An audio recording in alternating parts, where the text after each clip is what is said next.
Welcome, ladies and gentlemen, to how to build your first mobile application using React Native in 45 minutes. A brief history.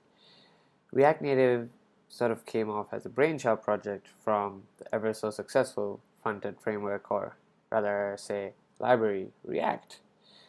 Uses very similar principles and can be used to build really cool and fast applications. And as the title senses itself, it has native, that means React Native, so it interacts with the native backend or the API of your mobile phone using the concept of bridges. Bridges basically act as, well, ideally a bridge between your JavaScript code as well as your iOS, which is your Objective-C/Swift code, or your Java code for, an Apple phone or an Android phone, respectively. All right, let's get straight into it. We will be using something called Node and NPM. Now, Node is basically this amazing engine that was created way back the late 2000s. It was derived from the V8 engine. Now, not going too specific into these things, but the V8 engine is basically what helps drive Chrome. So Chrome, which is a browser of my choice, is basically run by this engine. You can literally think of an engine as something that takes in petrol and causes movement. In this case, the V8 engine goes ahead and takes in code, and just let's assume, for the simplicity's sake, goes ahead and showcases our website.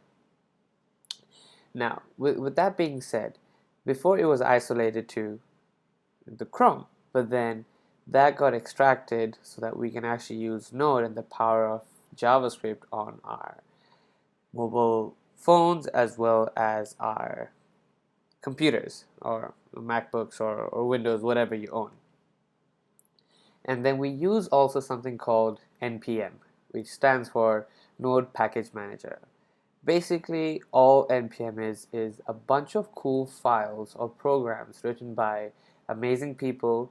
They go ahead and push it up into something called the NPM registry, which is nothing but basically a registry or a file allocation system that goes ahead and keeps all these various tiny little projects, sometimes large projects, open source, written by amazing developers across the world.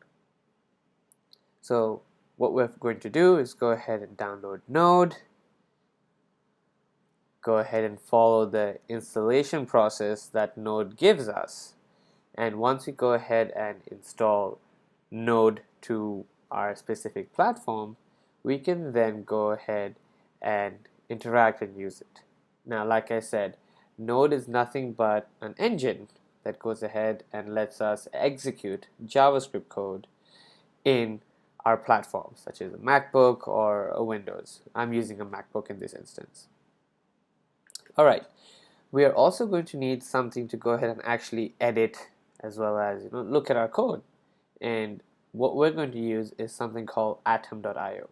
Now, this is independent. You can go ahead and use whatever you'd like. You could use a text editor. You can use Sublime. I just tend to use Atom because that's my preferred choice.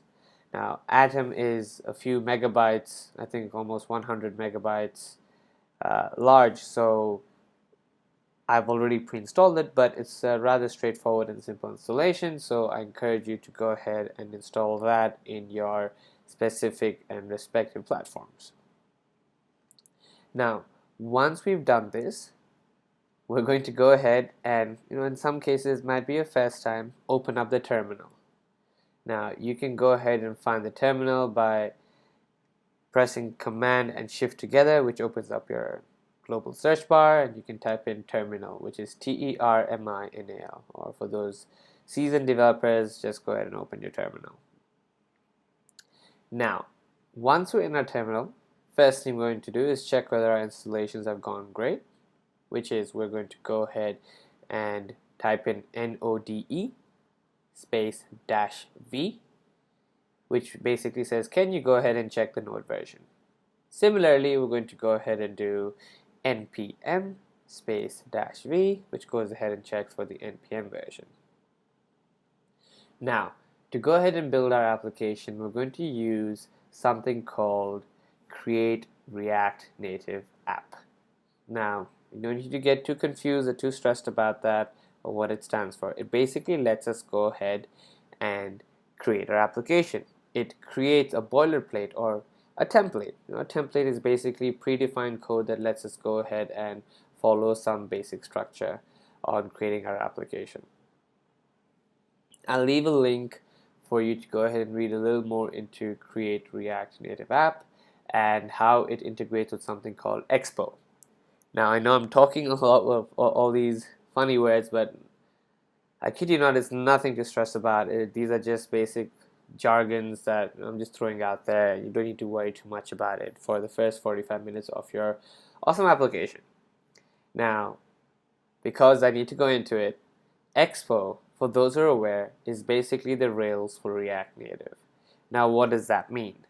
Rails is this super cool framework that was created to be used in conjunction with Ruby, which is another language, and that goes ahead and makes everything easy for development by making a lot of tools available for us very, very quickly. So, for example, with Expo, we can go ahead and set up push notifications in a matter of a few clicks, which would usually take a little longer if we're using just React Native. Now, don't get confused. We are still using React Native. It's just that we're using it in conjunction with an umbrella framework. You can think of it as that, which is Expo, to go ahead and ease our use case and ease the production of development. Awesome. Now that we've gone through this, let's go ahead and go to the next lecture where we'll go ahead and install Create React Native App.